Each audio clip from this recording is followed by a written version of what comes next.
आप देख रहे हैं BA न्यूज, खबर हमारी फैसला आपका। इस वक्त की बड़ी खबर। लखनऊ पेपर मिल कॉलोनी स्थित कैफे आजमी सभागार में साहित्यकार शीला पांडेय की पुस्तक अपने हिस्से का युद्ध पर विमर्श का आयोजन किया गया।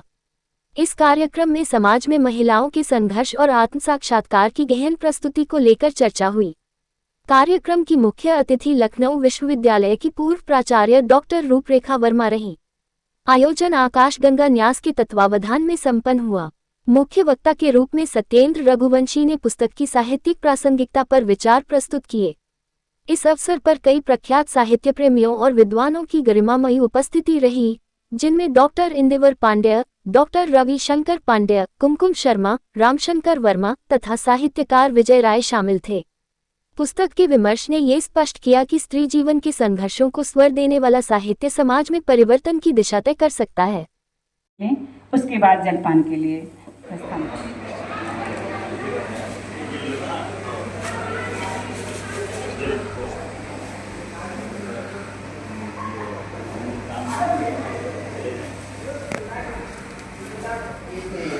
डॉक्टर अरविंद तिवारी जी का ये संक्षिप्त का पाठ किया। शर्मा जी उत्तर प्रदेश पत्रिका की पूर्व संपादक।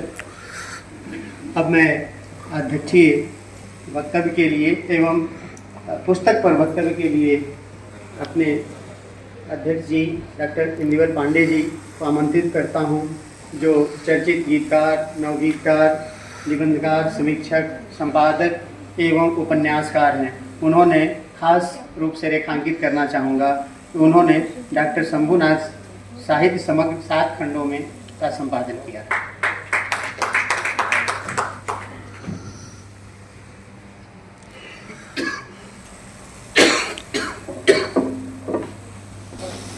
इस शीला पांडे की इस पुस्तक पर परिचर्चा के लिए आयोजित इस संगोष्ठी की मुख्य अतिथि, जिनका वक्तव्य सुनकर के पूरा हाल अभिभूत हो गया। और मैं तो बहुत पहले से, जब ये फिलॉसफी में हेड थे, तब से प्रभा को जानता हूँ। और जो वक्तव्य इन्होंने दिया, ऐसा वक्तव्य बड़े मुश्किल से सुनने को मिला। सभी लोग इस सभागार में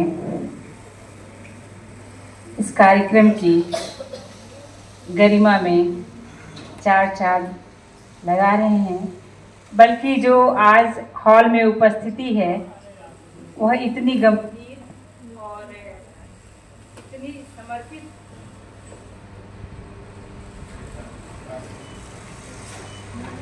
सभी लोग जितने भी उपस्थित हैं,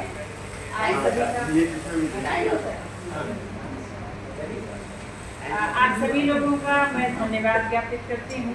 सबसे पहले तो आदरणीय इंदिवर पांडे सर, जिसने आप कार्यक्रम की अध्यक्षता करी।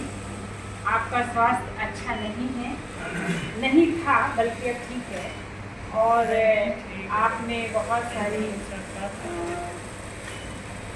चीज़ें ऐसी हमारे साथ और नवगीतकारों के साथ साझा की है, इसमें हम लोगों ने बहुत कुछ सीखा। तो आपका एक जो वचनबद्धता थी कि हाँ तुम्हारे कार्यक्रम में मैं आऊँगा, उसको आपने पूरा किया। और हमारे प्रति जो एक स्नेह और आशीर्वाद भाव का आपने प्रदर्शन किया, और आज भी एक हमारे साथ आशीर्वाद साझा किया, मैं आपके प्रति आभारी हूँ।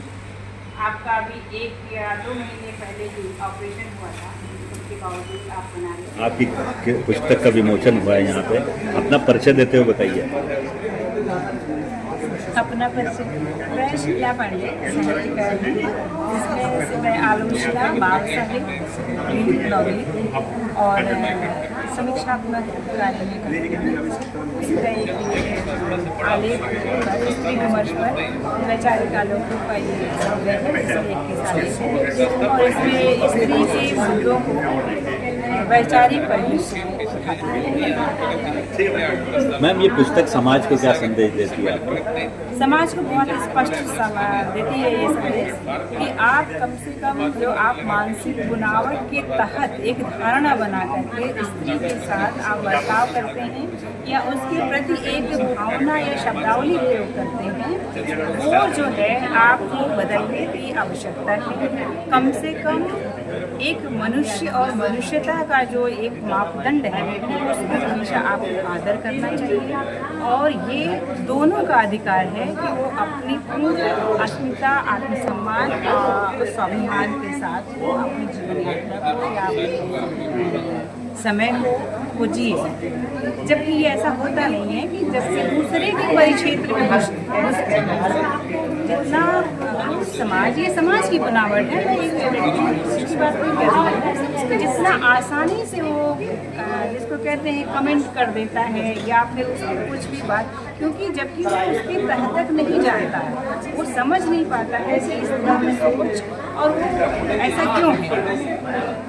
उसकी जो सूक्ष्म संवेदनाएं हैं जिसके तहत वो निर्णय लेती है और अपने कार्य को संपादित करती है, हर को बदल देती है, उसके पीछे का उद्देश्य क्या, वो उद्देश्य सही है अथवा ये बहुत उच्च कोई उसका मूल्य है जिसको कहते हैं मानवीय मूल्यों के तहत, जैसे वो अपने घर परिवार के लिए ही मान लीजिए समर्पण से कर देती है, अपना पक्ष छोड़ती है, अपना जो भी उसका स्पेस है उसको छोड़ती है, दूसरों के लिए करती है।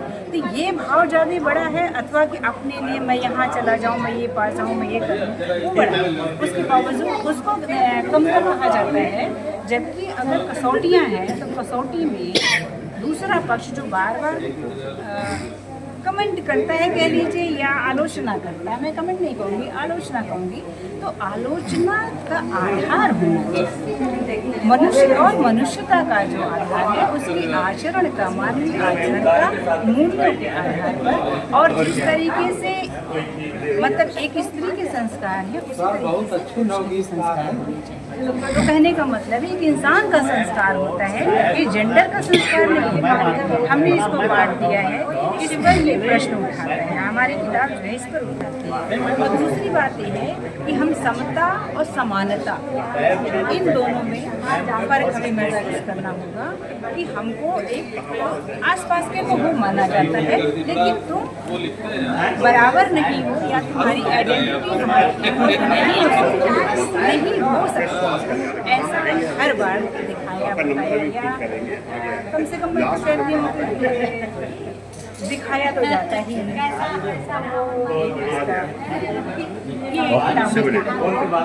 बहुत सुंदर।